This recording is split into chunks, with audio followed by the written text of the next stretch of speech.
All right, hello and welcome everybody. Today we are going to take a look on internet layer, which is one module of our CCNA. So you know about this thing already where we have a lot of encapsulation kind of thing, how protocol goes into one another. But today we are focusing on the network layer or the internet layer. So agenda for today's class is going to be IP header in the frame, uh, and then logical address in the IP header, binary to decimal conversion. We'll take a look on decimal to binary conversion back, and then we'll see subnet mask concept. And there is one more thing called CIDR. I'm going to take that as well. So you know this thing already that let's say we have source PC here and we got a destination PC here. When source is going to send something to the destination, it assembles that frame first and then it sends to the destination, and destination decapsulate that thing and then read the information. But today again, we're going to take a look on the IP header. So IP header in reality looks like this. So we have version in that, which is version 4. IHL is 5, which is 5 into 4, which is 20 bytes longer. So this is the header size. DSCP value is used for quality of service. And then we have TL, which is total length, which means the total packet size, 121 bytes in this case. This is the ID number of the packet itself. This flag and fragment offset, this is used when we have large IP packet and then we need to fragment or break that packet. At that time, we use these two values. TTL is time to live, up to how many routers or up to how many layer 3 devices it can cross. So this is 128, it means it can cross 128 routers. This is protocol 0x06, which means that this is carrying the information of the TCP packet. And then this is a checksum, which is used for integrity. And then we have source IP address, destination IP address, and the data, which is the data of the TCP itself. So today we are going to focus on the IP address field, and this IP address field in reality is 32 bits long. So this 32-bit reading like that 101010 is pretty big. So this is divided into 4 sections or 4 parts. In each part, we have 8 bits in every section, and 8 bits we call as octet. So we have total 4 octets in the IP address. Each octet starts from 0000, 0000, and then it reaches up to its peak value 1111, 1111. So understanding or studying everything in binary is very complicated. So we are going to convert this binary into decimal. And if you want to do that, just remember this thing that we have a scale which is starting from 2 to the power 0, then 1, 2, 3, 4, 5, 6, and 7. And if you write those values in a series, it will be from right to left 1, 2, 4, 8, 16, 32, 64, and 128. If we are given any number in the binary, like in this case, this is here 10101010. If you want to convert that into decimal, then you put those values below the scale. And then you can think of like you're multiplying these numbers to each other, like simple calculation 128 times 128. Or you can simply remember the values of 1 here. So we have 1 at 128, 32, 8, and 2. So if you add these values, 128 plus 32, which is 160, plus 8, 168, plus 2, 170. So the number, if you add these things, these are 170, which is the decimal value of this 10101010, right? Now, in reverse or in opposite direction, if you want to convert decimal to binary, we will use same scale 1, 2, 4, 8, 16, 32, 64, 128. Let's take an example that we have an IP address 192.168.1.10. If you want to convert that into the binary. So we write 192 here and think like what you need to add to make it 192. If you add 128 and 64, that is 192. So we found it, we got it. So rest of the values will be 0. For 168, we can add 128 plus 32 and then 8 168. Then rest of the values will be 0. 1 is 1, simply 1. And then 10 is 1, 1 below 8 and 2. So 8 plus 2, 10. So we have rest of the values 0. So which means this is 192.168.1.10's binary number. Now, let me give you a trick. Okay. So if you can remember these things, like if you have only one one, this is 128. We got two ones, then it is 192. Three ones, 224. Four ones, 240. Five ones, 248. Then we got six ones, 252. Seven ones, 254. Eight ones, 255. Right? So try to remember this thing. It will really, really help you in faster calculation and for your exam preparation as well. So you can say with me 128, 192, 224, 240, 248, 252, 254, 255. Pause the video here, right? And try to remember this, try to memorize it. Put this thing into somewhere in your subconscious mind. It will really make your calculation faster. Okay, back to the header where we were earlier. So, what is IP address, by the way? By now, that IP address is, we can say that IP address is written in decimal format. This is 32 bits longer we have. It contains 4 octets. And each octet, but natural, has 8 bits in it, sorry. And then this is a logical address of the device. It's not a physical address. We know that the physical address is the MAC address we have, right? So, so let's take a look here. What comes before or after any IP address? For that thing, we need to understand the cycle of IP address blocks. So let's say we have 4 octet, not let's say we really have 4 octets in our IP address. Each IP address block or each octet block starts with 0000, right? First, what happens in odometer? The fourth octet starts spinning. So we have 1, 2, 3, 4, 5, and it reaches up to 255. That's the maximum number in an octet because this is 8 bits.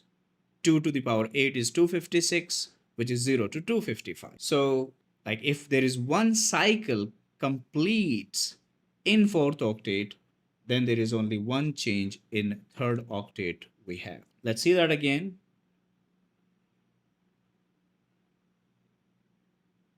Here we go. 2. And here, this is 255 maximum on third and fourth. And when you make one change in it, then second octet changes to 1. And once second, third, and fourth octet reaches to 255, 255, 255, one single change in IP address will make a change on the first octet. I think it is now clear how this works. So the last number of the IP address can be all 255s. 255, 255, 255, 255. Now this is practice time. So can you tell me what IP address will be after 192.168.1.254? Can you answer? Yes, it is 192.160.1.255. Can you tell me what will be the IP address before 192.160.2.0? That's 192.168.1.255. What will be the IP address after this? 7.8.255.255. Think about it. I know you can do that. So this is 7.9.0.0. Perfect. And one last question for you. What will be the address after 128.255.255.255, this is going to be 129.0. If all your answers are correct, many congratulations to you. You understand how the cycle of IP addresses works. So, as of now, we know that IP address starts with 0.0.0 and it goes up to 255, 255, 255, 255. This is total 32 bits long address, which gives us total value 4.3 billion almost. So this long address series or range is broken into 5 classes by IANA. IANA. IANA. You can find out on iana.org. So we have 5 classes, class A, B, C, D, and E. And this class or the class is decided by only first octet. So first octet decides whether any IP address will belong to class A, B, C, D, or E. So class A is decided by this number. So look at the 0 here. So 0 is fixed and these are variables. So this is known as a priority bit. So if you make a fix on 0 and then these numbers are variable, you get the decimal value 1 to 127, which means if any IP address is starting with value 1 or up to 127, that will belong to class A. For example, 10.10.10.10. So this 10 falls under this or within this range. So this is class A address. What about class B? For the class B, we have priority bits 10. So for class B, we have 10 priority bit and the range is 128 to 191 because this is 128 and this is 191. For class C, we have priority bits 110, which gives us the value 110, all zeros, 110, and then 1 here. So it gives the value from 192 to 223. For class D, these are the priority bits 110, and the value which we get from this one is from 224 to 239. And for class E, this is from 240 to 255 with the priority bits 1111, right? So practice time again. Can you tell me for these addresses to which class they belong? So what you're going to take a look on, you're going to take a look on first octet only, right? In the IP address to find out the class. Okay. So what is the class of this address? So make a note, right? You must have your pen and paper with you. Write it and write the class just maybe nearby that address. Okay, once you do that, pause the video here. Once you complete it, then play that video again. So this is the answer. So this is class C because of 192. This is class D because of 224. This is 200 because of class C. Sorry, this is class C because of 200. This is class A because of 10. This is 7. So we will get the class A. This is 172, which is class B. This is 128, again class B. But what about this one? How many of you have written that this belongs to class C? Okay, this is the wrong question, by the way. Look at this address. This is 256 and we don't have 256 in IP address. It reaches maximum up to 255. So that is not correct. So all these addresses, what we have, class A, B, C, D, and E, we have long range available. So we have a lot of IP addresses in each class. And from this range of class A, B, C, D, and E, we need to extract the network block that we want ultimately. Our goal is to get the network block so that we can design the network, we can assign the IP addresses to our networking devices, isn't it? So who helps in this thing? What we need to make it work? How we can extract the network block from this range? And there is a one guy here which helps us, and that is called net mask or subnet mask. So net mask, let's find out what it is. So till now we are at this module of the CCNA and you have already assigned the IP addresses into the devices. So you know the IP address, you know the subnet mask. Let's try to find out its definition or the identification that this subnet mask is total 32 bits longer, which is written in decimal, contains 4 octets, and this is a combination of all ones and all zeros. And we also have some default subnet masks, like for class A we use 8 continuous ones and rest of them is 0 out of 32 bits. If we convert that into the decimal, it is going to give us 255.0.0.0. For class B, we have total 16 ones and 16 zeros, so that gives 255, 255.00. For class C, this is going to be 24 times ones, and then we have 8 times 0, which will give us 255, 255, 255.0. So that is called a subnet mask, right? Now, the next one.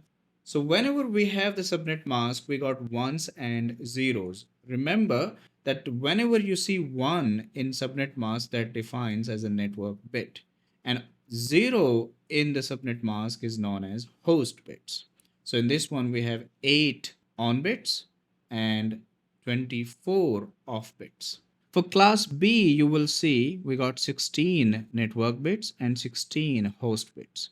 And for class C, we have total 24 network bits and 8 host bits here.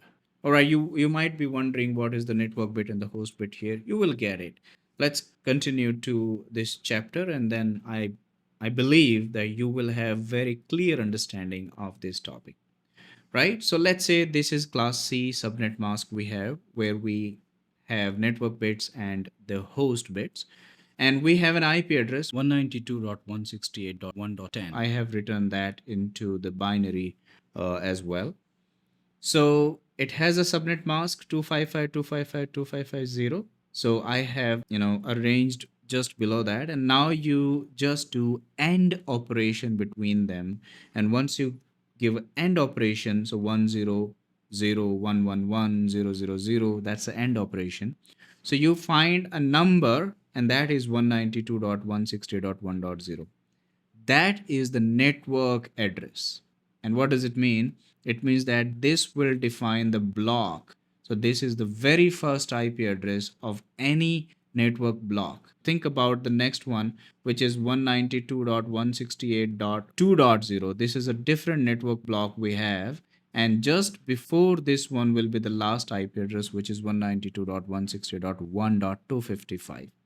Okay, so let's understand that with a diagram. So let's say this is a network block.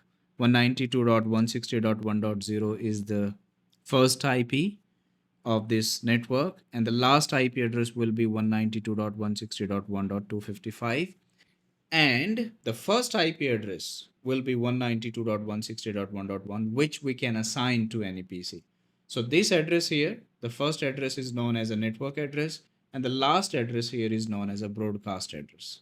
We do not assign these IPs to any device, right? So the IP address is 192.168.1.1, which we can assign to the PC, and the last IP address which we can assign is 192.168.1.254. So usable IP addresses will be 254 in total.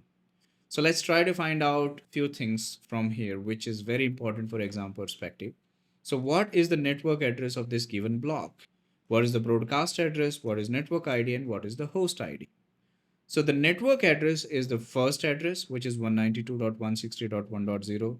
Broadcast address is the last address, which is 192.168.1.255. Network ID is the network part, which is 192.168.1, and the host ID is the IP or the host part, which is 100. So, in simple way, we can say like that, hey, this is the 100th host of network 192.168.1. It's like we say, hey, there's a 10th book on the third bookshelf, right? So same way we are actually telling the address of that book. So we're talking about the address of this computer. This is 100th address of 192.168.1 network.